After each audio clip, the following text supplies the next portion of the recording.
போய் ஆகணும்.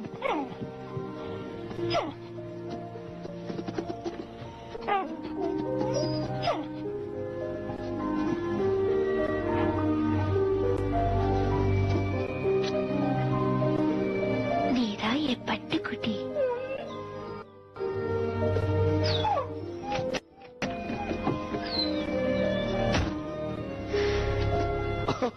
என்னோட கியூட் சூப்பர் ஸ்டார் வந்தாச்சு. சரி, ஓகே, கிளம்பலாம். கவர் ஷூட்டுக்கு டைம் ஆயிடுச்சு.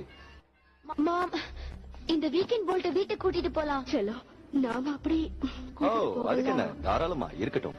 சூப்பர் கேர்ளும் அவ சூப்பர் டாகும் கலக்குதே. அப்படின்னா வீட்டுக்கு கூட்டிட்டு போலாமா? ஒரு ஃப்ரெண்டா இருந்தா அதுக்கு என்ன, தாராளமா அப்படின்னு சொல்லுவேன். ஆனா ஒரு ஏஜென்டா உனக்கு ஒண்ணு ஞாபகப்படுத்தணும். இதுதான் போல்ட்டோட உலகம்.